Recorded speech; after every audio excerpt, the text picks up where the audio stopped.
Drone, unmanned aircraft controllable by radio wave. Drones are initially made for military purpose, but nowadays they are applied to diverse areas, including killed items, video shooting, delivery, and crop dusting.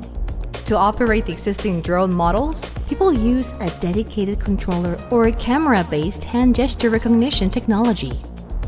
However, it is difficult for drone beginners to control their drones with a dedicated controller. The camera-based recognition technology also has obstacles. First, the drone camera should be always located on the hand level. Second, the recognition rate drops substantially depending on the amount of the light video shooting of hands. Third, it is difficult to generalize the technology depending on the shape of the hands or the size of the gestures. The HCI research team at Sejong University developed the technology of direct control of drones and generation of geometric flight trajectory by using wearable devices equipped with MPU 6050 sensor and Raspberry Zero module.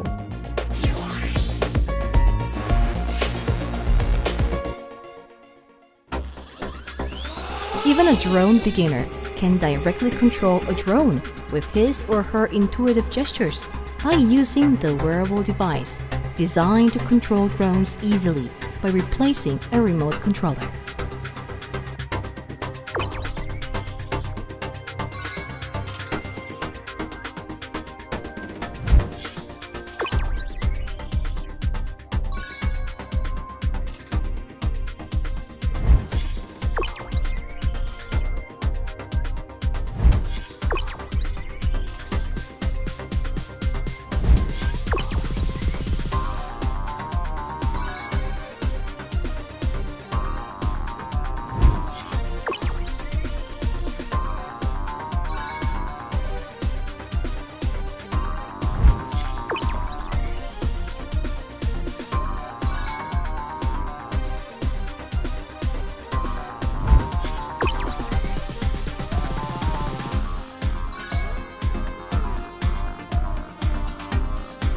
The technology developed by the HCI research team at Sejong University defines the posture zone of the hands depending on the variation in angles of MPU 6050 accelerometer and directly controls the drone by identifying the hand motions via Neural Network 1.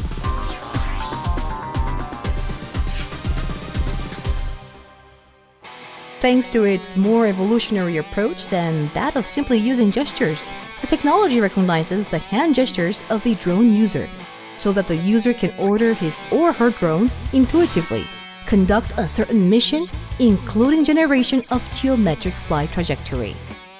The mechanism behind the above-mentioned technology is applying the data which already learned the algorithm of Neural Network 2 to Neural Network 1, in which the gesture data inserted into the MPU 6050 accelerometer is used for direct control.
This technology can even generate geometric criteria for flight trajectory by size variation including small, medium, and large by adding a scale to the gesture data created via the algorithm. We have developed new kind of human-drone interface by which you can control the drone in a totally different way. The traditional way of control of the drone is using either radio control or Kinect, other sensor. But this is a mobile sensor in which we have a new software where you use that recent deep neural net for controlling drone. There are two modes. One of the mode is the direct control, by which you can control that drone, whatever your direction you want. And the other one is that figural trajectory control, by which you can making a diverse geometrical figure.